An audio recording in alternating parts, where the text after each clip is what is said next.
In 2017, unfortunately, my father, Alan, passed away.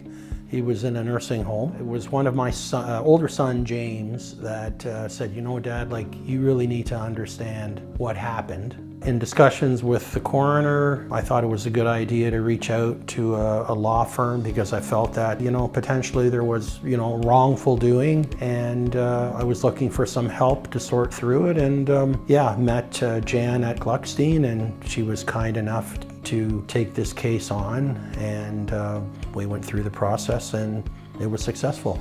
And I do remember that when I spoke with Jan and told her my story, I felt that it was kind of pulling on her heartstrings as well. You know, she just made me feel very comfortable about the whole situation.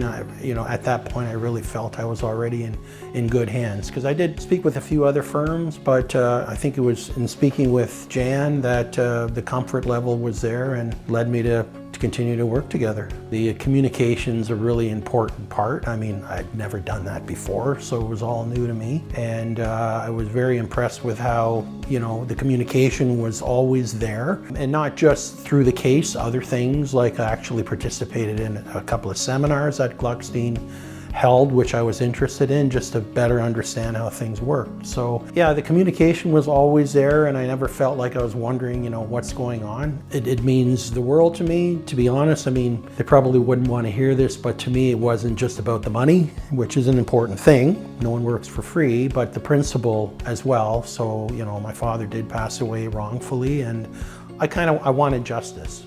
Well, first of all, again, having not ever gone through it before, the process can be a little daunting. And like I said, I did have discussions with other firms, and it seemed, you know, perhaps with one of them, not naming anyone, you know, it felt more like just a number. Whereas with Gluckstein, you know, you again could tell that it was more of a caring kind of family environment. And I would say for those reasons, those were probably the biggest thing, because it's, you know, a very upsetting thing to go through. This isn't like a business deal. These are humans. This was my father, a parent. So very obviously the most important thing for me, given the caring gloves that I was provided with Gluckstein and the team, highly would recommend to anyone to, if they're just sitting on the fence, to go ahead and talk with Gluckstein. I think the comfort level would be there pretty quickly. I would just like to reinforce the fact that, again, I'm very grateful for Jan, Jessica, and the rest of the team for how they treated me, again, more like a family friend, and walked me through the process. Very kind. There were some challenging times which were handled professionally, and just honestly very grateful and very happy with how things went. I couldn't have asked, honestly, for better results.